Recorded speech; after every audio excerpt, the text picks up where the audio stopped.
Hi, Scott Orlin with CINEMA-Magazin. The movie Alien wouldn't exist without this guest, Ridley Scott. And now he's continuing the legacy, Prometheus and now Alien Covenant.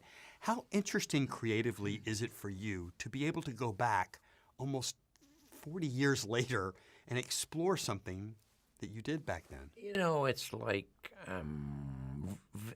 I paint, so it's about revisiting an old painting. You go and look at it and go, you know, I think I can improve that. So you literally take it down and do a bit more work on it, and you frequently ruin it.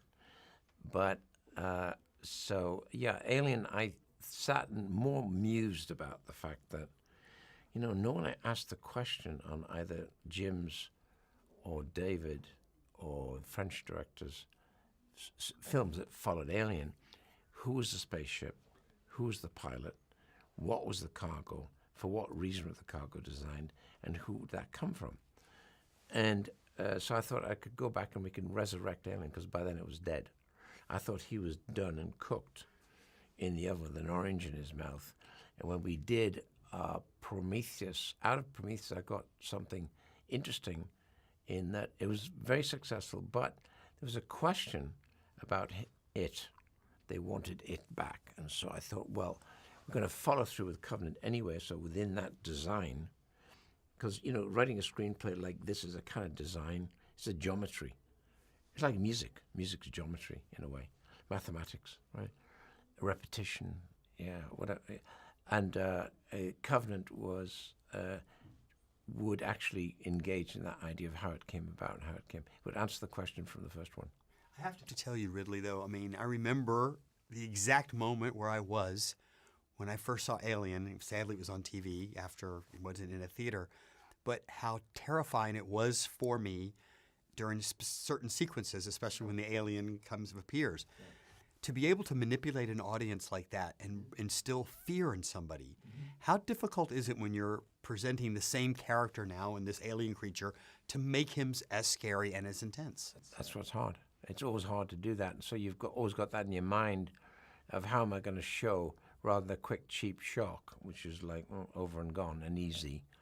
How does it evolve? Because what you first of all want is you want to set the heart going. The unease first, then the heart starts to tap, tap, tap. Then the sense of, a good word is dread. Dread's a good word. Then this dread feeling that something terrible is really going to happen shortly, but not knowing when. That once you've got that, you're winning. And what I thought was really interesting, too, about your kind of cast of characters in this, everybody was coupled up on the ship. Ship, you're going to couple up. And so even the people in the hold, in the nursery, asleep, are going to be are couples. But then when you go to the drawers and you have the embryos in various stages of almost 9 months ready, 6 months, 3 months, 6 weeks, 1 week, different age groups, because when you get to the colony, you want to revitalize them, bring them to life, and therefore you'll have an automatic community with an appropriate cross-section of age groups. And one of the best couples is your use of Michael Fassbender, because he actually has two different characters. Yeah. How interesting is it for you as a filmmaker when you have the same actor presented twice having to film? Obviously, technology is allowing that. Yeah, but it's actually easy. I've done 3 with Michael now. And so in a funny kind of way, he's a buddy, friend.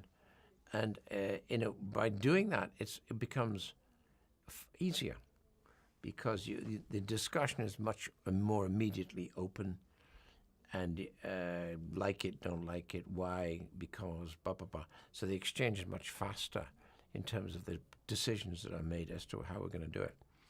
And so I kind of like working with people again. Last question for you, I mean, without giving too much away of the plot, but there is a whole thing of where do we come from, who's responsible for us? Yes.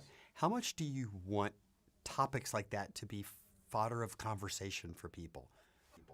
I think it's very important. If any film sets up conversation after it, that's great. It's better than going to have a Chinese meal. Say, what are you going to do? Let's go and have a Japanese meal, because the film was boring as shit. So I think the fact that you're going to actually argue about creation over the Chinese meal is a lot better than saying, wasn't the film terrible? some Chinese egg rolls right now to do this. Ridley Scott, as always, thank you so much. And this is Scott Orlin. Till next time. No, but that's really terrific. Thank you so much.